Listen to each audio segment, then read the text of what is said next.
we're going to bring our talent in, Eleni, and she's going to sit here and we're going to demonstrate the 5 different portrait positions for lighting. Now, first off, I would never have a woman sit straight to the camera because it's not flattering. You want to turn them slightly, one way or the other. We're going to turn her slightly to her left. It gives a nice line here, and then we're going to look in. That gives us our starting point for our light. I've just moved the light just a little bit around to camera right here. As you see, as the light moves around to the right, the shadow off from her nose closes a loop on the shadow from her cheek. We get what's called a Rembrandt, which is a small triangle on the right side of her face. Well, that's a classic Rembrandt light. There's no shadow fill, there's nothing to this light. This is a single light, just showing you a single light placement for a Rembrandt light. I'm going to move us from a Rembrandt light. We can still see the small triangle on her right cheek, and I'm going to move this around to a strong split light. We go way back behind so that the light really is splitting her face. We get a strong highlight side into a strong shadow side. That in doing so, we really get a split light that runs right down the core, the nose line, bridge of the face.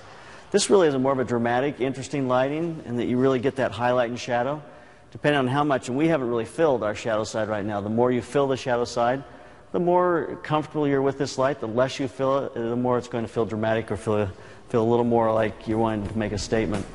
So there's a split light, a strong split light. We have the light right now in pretty much the split light position.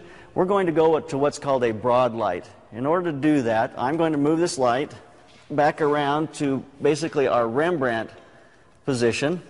But now I'm going to get Eleni to slide to turn, and she's going to face away from the light. As she faces away from the light, we now are back into the Rembrandt, but the Rembrandt is away from us, is not on the camera side, but on the far side from the camera.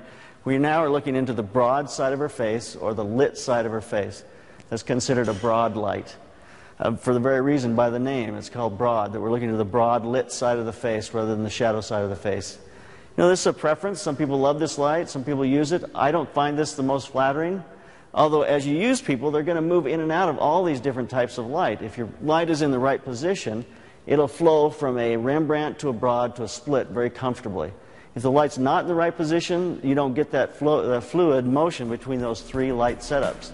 So there's a broad light that we can see on her face.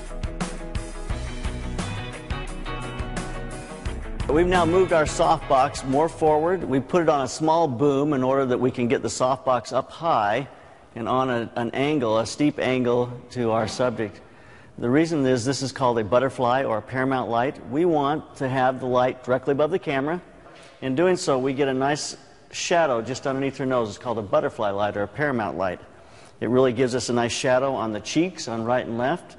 It gives us a nice chin shadow underneath. This is very much a beauty light for women. Now if we just take a fill card and put it underneath and bounce just a little bit of light up into her face, it's really going to open this up and make this a very pretty light. We're going to turn the white side up. If we just put this onto her lap, then looking right in there, we'll be able to see that that's filled all of our... As her chin goes down, you see that shadow build. You don't want it really to touch her lip. You want it just to be off her lip, so you have a little bit of separation there. This kind of helps, fills up that chin area from underneath and fills up the shadow area under her nose. It's a very pretty light.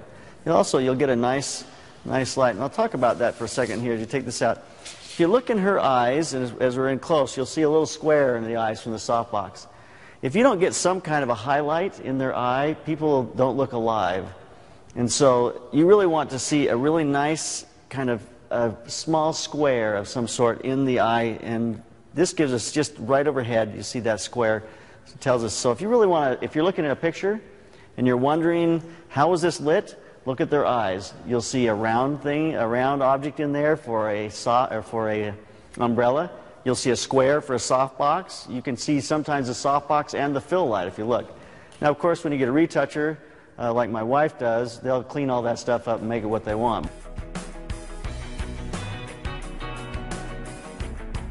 You can see now that we've moved our light around. We don't have that same steep angle right directly between the camera and above her face. We've moved the light just slightly to camera right. In doing so, we now have created on her face a small loop of light, a loop shadow that starts to build on her right cheek. It's no longer centered. and giving us the same shadow on both cheeks. We're now moving to the right side, moving to that right side, and we're going to highlight one side and shadow the other just slightly. It's really just a variation of the butterfly. You can accomplish this on the ground. You don't have to have this boom light to do it, but it's just, you want the light a little higher than when you do a Rembrandt light. You want the light a little higher. It's more in the same position as a butterfly light as far as height goes. A lot of these decisions on what you do with this light depends on the individual. She's gorgeous. It's easy to light her face.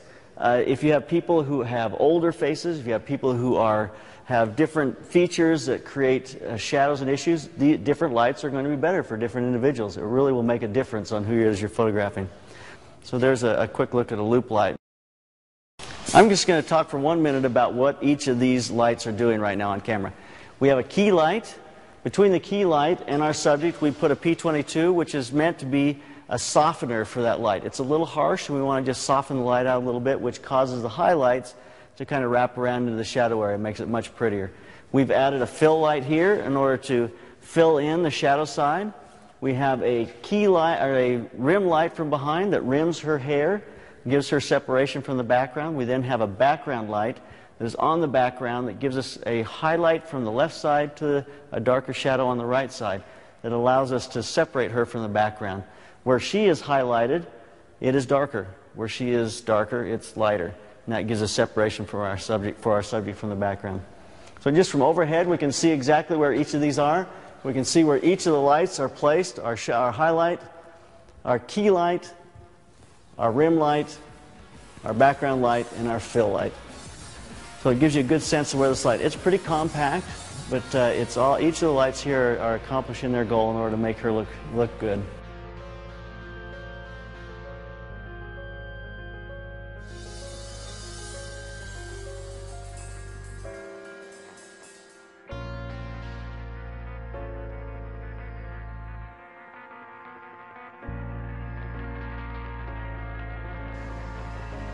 We got some great shots of Eleni. I'm going to help Adam take the set down now, and then we're going to show you some of the bicycle shots that we did for electro bicycles.